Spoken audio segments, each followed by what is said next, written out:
Welcome to the Hauntings and Happenings podcast. This weird Wednesday, we're peeling back the layers of the mundane to uncover the chilling mysteries hiding in plain sight. Tonight, we confront a childhood relic that has transcended its role as a symbol of innocence. Dolls. Silent. Still. Watching. These seemingly harmless toys have haunted our collective psyche for centuries. Their painted faces and glass eyes unnervingly lifelike, yet eerily devoid of soul. But what if they aren't just toys? What if these lifeless eyes see more than they should? What if their painted smiles conceal something darker? Throughout history, some dolls have carried more than memories. They've borne whispers of tragedy, tales of malevolence, and legends of the supernatural. From Annabelle, a doll so dangerous she's kept behind glass with warnings not to touch, to Robert, who demands respect. Or else. To the mysterious Okiku, whose hair grows as though alive. These stories reveal the terrifying potential of what we often dismiss as inanimate. And then there are the haunted dolls for sale on eBay, each with its own sinister backstory and the creeping discomfort we feel around dolls, explained by the uncanny valley, a place where science and fear meet. Dolls are more than just toys. They're conduits, talismans, and sometimes, as we'll discover tonight, the perfect vessels for something sinister.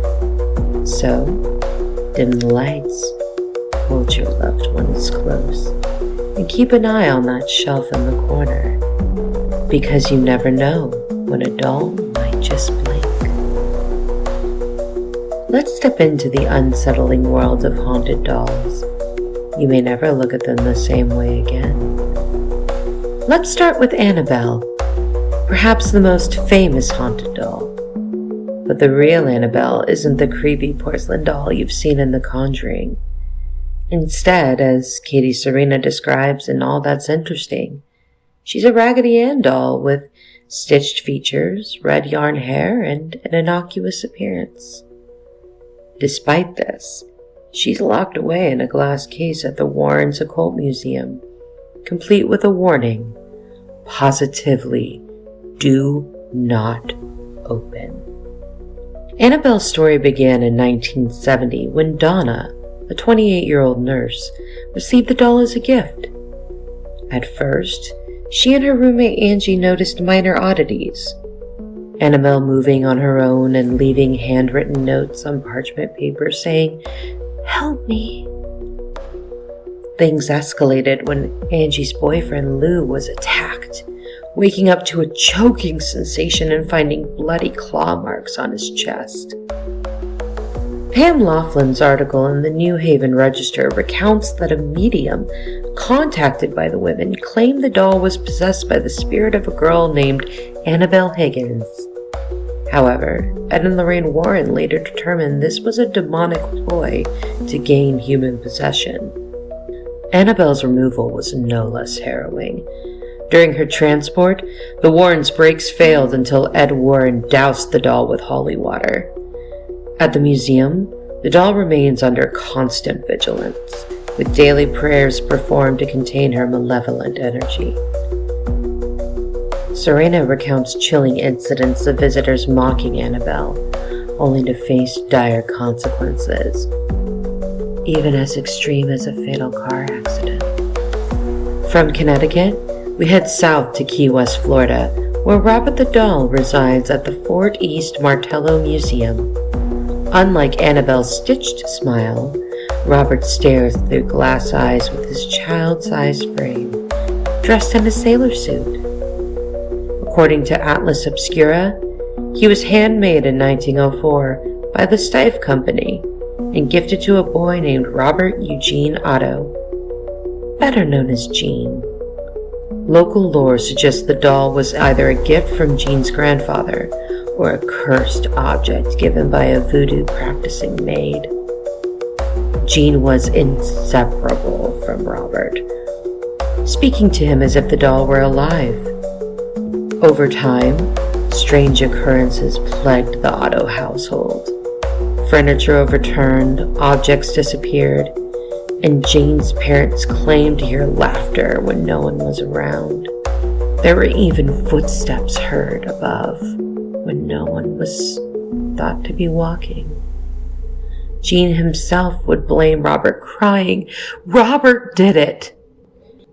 As an adult, Jean gave Robert his own room in the attic of the Otto family home, complete with child-sized furniture. But Robert's eerie activity didn't stop with Jean's death. Myrtle Router, the new homeowner, donated Robert to the museum in 1994 after years of unexplained phenomena. Visitors report malfunctioning electronics and an unsettling aura around Robert.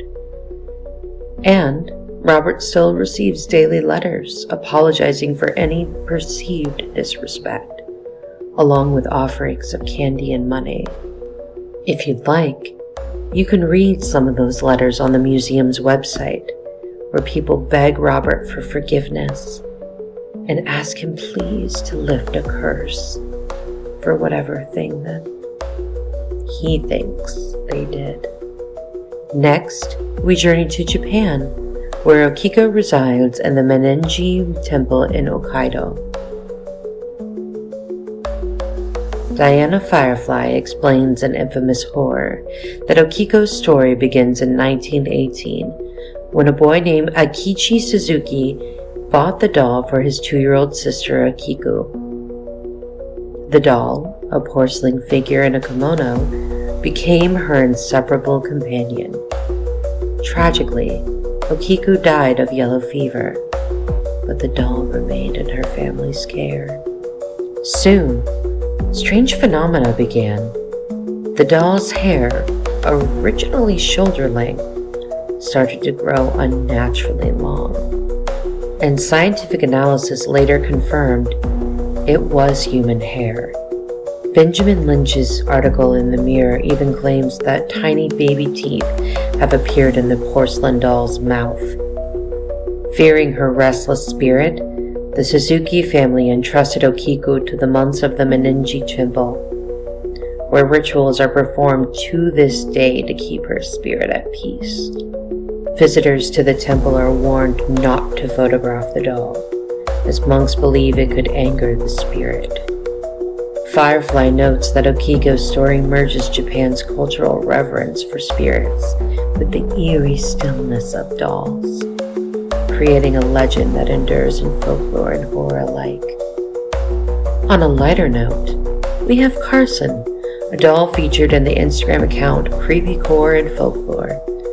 Carson, a haunted rainbow monster doll, is described as having a vibrant personality. As Aona Wayland, the account owner, explains, Carson's history is filled with resilience, love, and passion for dancing and singing. Unlike our other haunted dolls, Carson represents connection and joy despite their eerie origins. If you want to hear more about Carson, check out Wayland's podcast episode titled Carson's Story. Picture this. You're scrolling through eBay. It's late at night, and a listing catches your eye. Haunted doll. Buyer beware. The photo shows a doll with cracked porcelain skin and lifeless eyes. Its description warns of whispers in the dark, flickering lights, and strings of bad luck. Welcome to the eerie world of haunted eBay listings, where everyday objects come with supernatural tales. As Alicia DeSantis of the New York Times explains, these listings don't sell items. They sell stories. Dolls, coins, even furniture are marketed as cursed or enchanted, with claims of paranormal activity.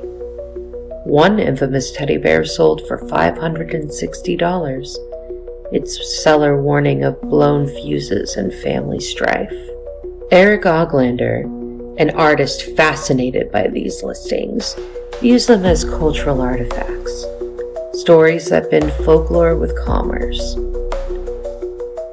Sellers often include disclaimers like, for entertainment purposes only, to comply with eBay's policies. But the mystique remains. Buyers drawn by curiosity or thrill-seeking report mixed experiences. Some say nothing happened.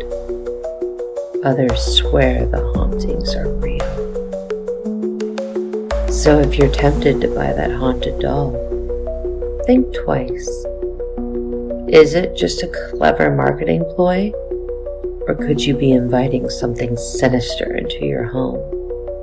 On Haunted eBay, every item comes with a story.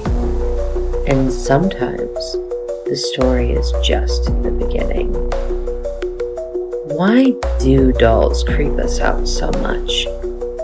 What is it about their painted smiles and unblinking eyes that send shivers down our spine? According to Shayla Love's article in Vice, the answer lies in psychology, particularly the concept of the uncanny valley. The uncanny valley is a term coined by the Japanese roboticist Masahiro Mori in 1970. It describes the discomfort humans feel when encountering something that looks almost human, but isn't quite right.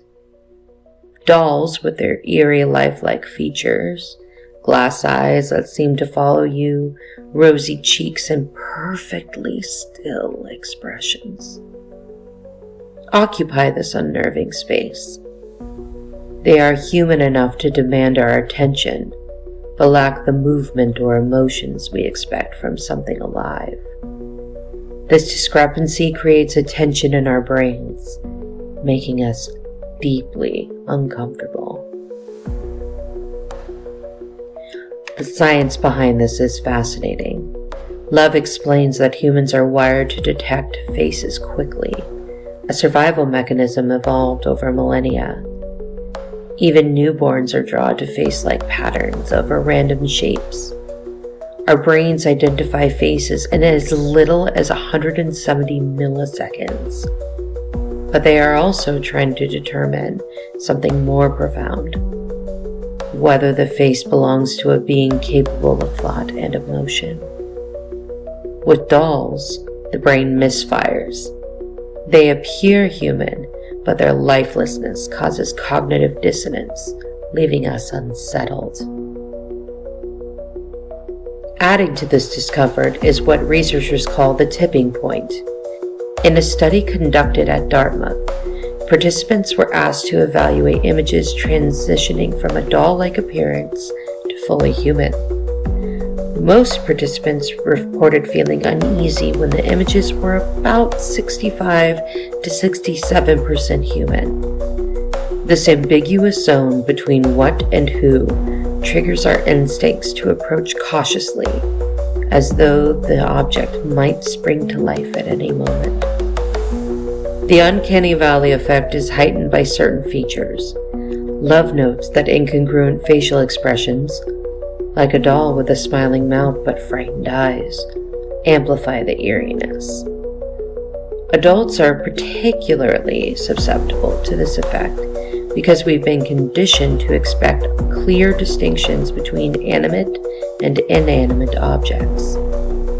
Interestingly, younger children, less attuned to these distinctions, are often less creeped out by dolls.